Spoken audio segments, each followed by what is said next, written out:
Hello, hello, hello. It has been a while. First off though, look, I just have to show you my butterfly thingy. How cute is that? Can you even see it? Can you see it? Now we may continue. Besides having to emergency move out of where I used to live, I am also currently knees deep or even shoulders deep into my master's degree within archaeology, which would explain why I have been absent for around 6 months now. But a good thing to come from this is that right now, to cope with my stress from university, I have started drawing like a lot, and it's so much fun and I love it.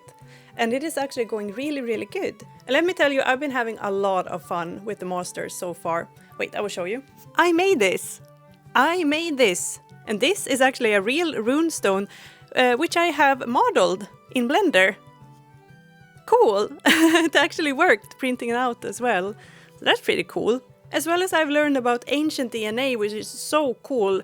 I have even written an essay that I will make available very soon on academia.edu.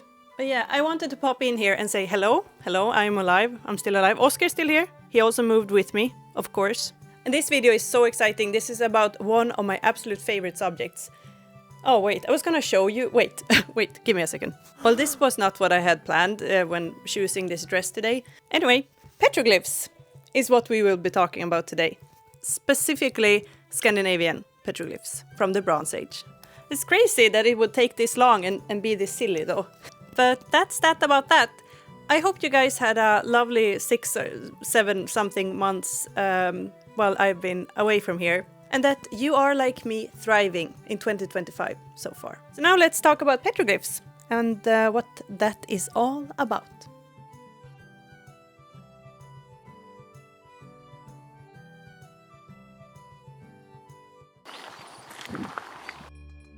The society after the Copper Stone Age, which took place around 2300 to 1700 BC, was called the Older Scandinavian Bronze Age, which lasted around 1700 to 1100 BC.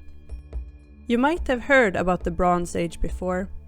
The Bronze Age starts during different points in time depending on where or which map you're looking at. However, we will focus on the Scandinavian Bronze Age. But the Bronze Age as a whole was a very interesting development added upon the Stone Age. During the Bronze Age, new formations took place of new elites, the rise of ranked and state societies, new specialists, skilled artisans, and on a whole a new economic situation entirely in Europe. This was due to frequent travels and metal trade across cultures, which suggest that humanity actually had its first globalization in history, or at least throughout Europe and parts of Asia. There were international warriors and traders, cross-cut existing cultural borders, brought goods and knowledge from faraway places. Larger cultural groupings with similar social organizations in their societies, with shared cosmologies, so their view of the universe. With all of this traveling, there's a possibility that new languages took a hold and developed into different directions. Scandinavia did not exist in a vacuum, and was also a part of the developments of the Bronze Age's growing economy and population. Most of the grains that started being used for farming during the Bronze Age are still in use today. And farming was a big part of the local economy in Scandinavia. The farms grew, and some archaeological investigations have found some farmsteads with houses as long as 60 meters and 10 meters wide. For reference, I have written them in inches over here as well. One of the larger mysteries of these times is, however, what actually did the Nordics and the Scandinavians had to offer for this beautiful metal imported into Scandinavia? You see, the bronze artifacts found in Scandinavia have been investigated, and the isotopes and chemical makeup of the bronze have led us to know that it doesn't come from Scandinavia at all.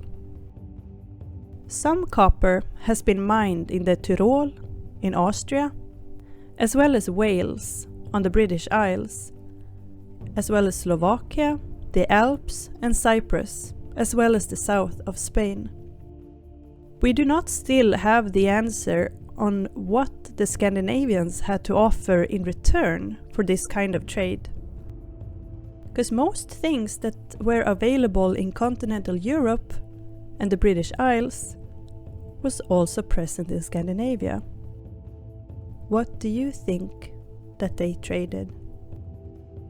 And living in such a dynamic world and with that much trade and traveling around the European continent, of course this is also represented in the petroglyphs. Petroglyphs can be found in many different places within and outside of Europe. And in many of the earlier mentioned places, they are very similar to what you can see in Scandinavia. The petroglyphs in Scandinavia also tells about this dynamic society, in their own artistic way, of course. What are petroglyphs? The petroglyphs of the Bronze Age are such a mighty and somewhat spiritual experience in real life. Especially when you see bigger clusters of them together. You kind of turn dizzy after a while of taking them all in, as well as the realization that people have been on their knees for hours upon hours, years after years, making this art, exactly where you are now standing, spectating them thousands of years after those people have disappeared through time. They had no idea that we would still somehow be able to see them and their life through their handicraft. The first documented petroglyphs we have access to was made by Peder Alfsum in 1627. He then drew down the big petroglyph figure locally called the Shoemaker.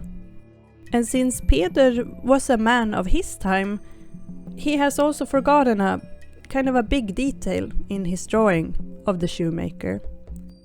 He drew down the patterns which he could make out that was still present on the rock surface. Because remember, even though in media petroglyphs are always painted white or a clear reddish color, they are actually not painted in usually. They can be very hard to make out.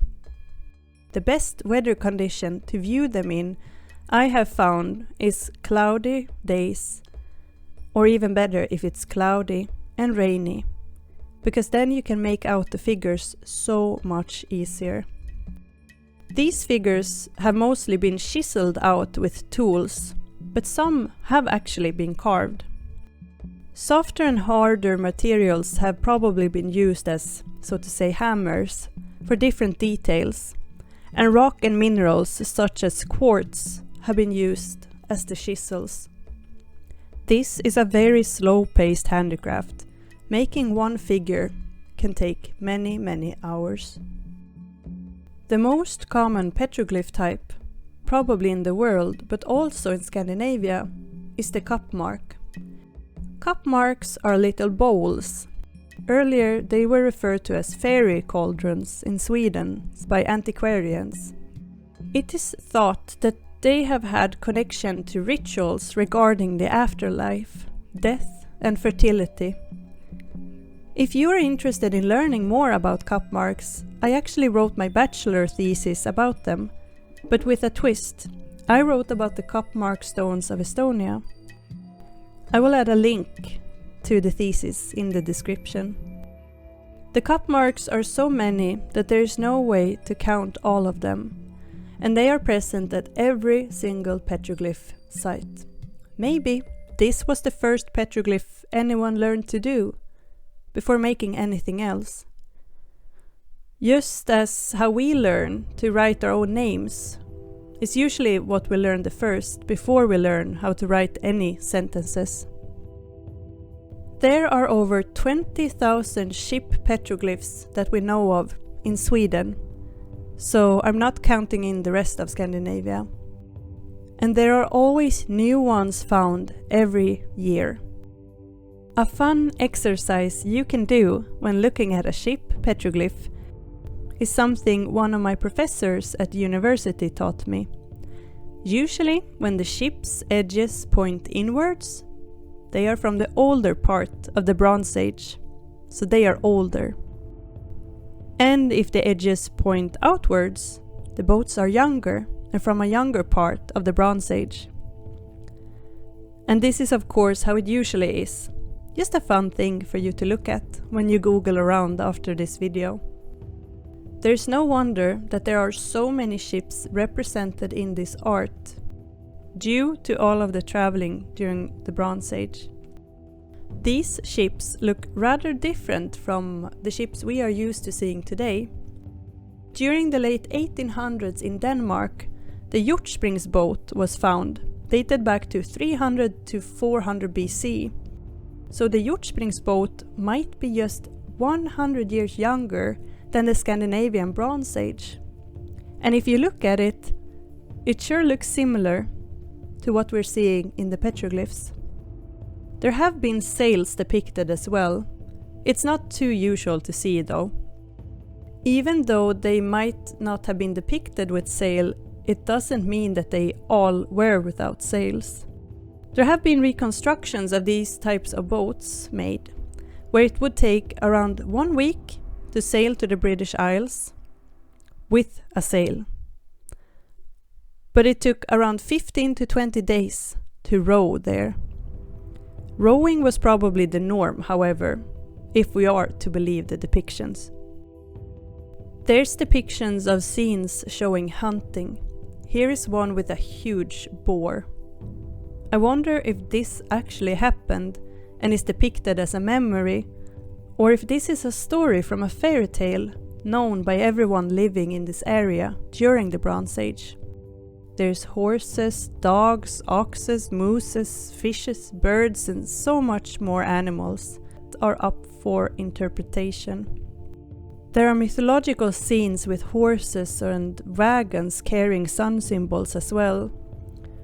It shows a big variety of how the animals in the surrounding area played a huge and important part of human life during these times. There's a big variety of time-typical weapons and shields as well. Some have suggested that the petroglyphs have served as molds to swords. But this would be rather unpractical, as well as there would be more signs of it taking place here on the rock surface, in my opinion.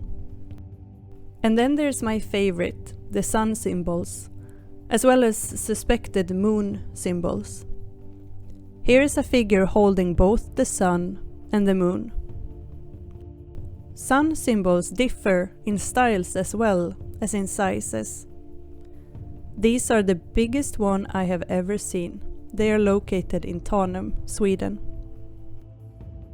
There are a lot of human-like figures as well, wearing weapons, horned helmets, and with big coughs, which could be shields or maybe a part of the beauty standards of this time. There are what is believed to be women carrying long braids. There are a lot of phalluses, like a lot of them. This might be an indication of status or a place in society. A phallus might not mean man per se, but of maybe a place in society or maybe reaching a point of manhood. Maybe it has to do with age. It is very hard to decipher which of these human figures are men and women. Maybe it doesn't matter. Maybe there's no way to tell. There are dancers, acrobats representing some ritualistic or victorious taking place. Maybe this dance is a way to connect to the spirit world. Maybe it's a particular way of honoring a particular deity. There are musicians, slave trade, marriages, childbirths, warriors swinging from a pole, you name it. And whatever this is. There is not too much shown of everyday life and houses and such. But as close as we can get to the everyday life is this. Besides the sun symbols, these are my absolute favorite of the petroglyphs. The footprints. Foot imprints, even children's. Here we have dancing ones. I wonder how long they had to stand here in order to make the outlines of their feet onto the surface. They actually stood here. It can't get clearer than this. It's like an ancient photograph. So, do all petroglyphs have their heritage in the Bronze Age of Scandinavia? No. Many are actually from the Stone Age as well, capturing parts of the Stone Age. But the big majority of them in Scandinavia are from the Bronze Age. The petroglyphs started to be painted in during the 1900s. This is something that is debated ever since it actually started. You see, paint, it harms the surface of the petroglyphs, and in all honesty, we do not know how they were supposed to be seen. It's different with, for example, rune stones, because rune stones have been found, colored in, but there has never been any petroglyphs found, naturally, with any color. But maybe they were colored in the same manners as the rune stones used to be. Maybe it was with dye that disappeared from season to season. Maybe berries and herbs were used to color them in during special occasions, like a temporary coloring book. Maybe they just weren't colored in at all. Let me tell you that seeing petroglyphs in the evening darkness through firelight, that's something special. The petroglyphs look like they are dancing, and somehow I have a feeling that this might have been the intended way to view them, through darkness and fire. They have, however, been painted in now, because we cannot really see them as clearly at all otherwise. And if we cannot see something, will we be able to have an interest in it, or even care at all about it? These rocks are so huge, and they are not something you can just lift out of the ground and into a museum. It is a huge challenge for the future, actually. If the painting should continue or not. If we want the petroglyphs to remain for longer, or to judge if it matters at all anymore, with the sour rains that keep pouring down from the skies nowadays. But wait, we have talked about the petroglyphs and their origins and what context they were made during. But how do we know when they were made? They are after all carvings on rock, and unlike a rune stone, they cannot be dated upon the usage of alphabetical differences. Even though the petroglyphs have norms in how they look, as with any written language, it is not possible to date the carving itself. And the rock that the carvings or imagery is chiseled into, that is millions and millions of years old already. And if you make a new petroglyphs into a rock surface, it will only look new for a couple of months, and then it will actually start blending in and no one can tell exactly when it was made any longer. Well, the funny thing about most petroglyphs, if not all of them, is that they are close to water. You remember those ships I talked about earlier?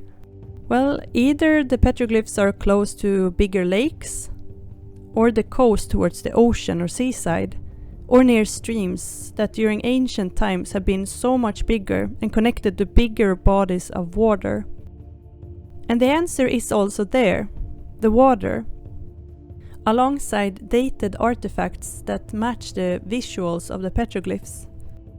Due to land elevation and the evolution of the landscape, we can actually see somewhat how high the waterline used to be in correlation to these rock surfaces. Before the Bronze Age, these were underneath the waterline, and during the Bronze Age, they were just above it. And on some of the sites, like the Gieren one, more and more of the rock have actually been exposed during the Bronze Age, giving more and more room for the carvers to do their thing. Since the rocks have been underwater earlier than the Bronze Age, the images couldn't have appeared before that. And together with other cross-references on other types of artifacts, it just adds up in time eventually. And with the petroglyphs themselves, you cannot say when they were made exactly, but you can roughly tell which are the older ones and younger ones due to these factors as well. The Scandinavian petroglyphs are amazing snapshots back to the past. They're so naive and simple in their shapes, but they tell such a compelling story of the ancients, their world and their imagination. They tell about war, love, rituals, travels, farming and whatever this is. This video is just intended to be an introduction and is not even scraping the surface of how much there is to learn about these amazing photographies sent to us from our distant ancestors. I wonder what the artists themselves would have to say about their work and their world. I bet we would have a lot to talk about. Oh, I almost forgot. If you have the privilege to see these up close in real life, please remember to be respectful and do not walk upon them with or without shoes.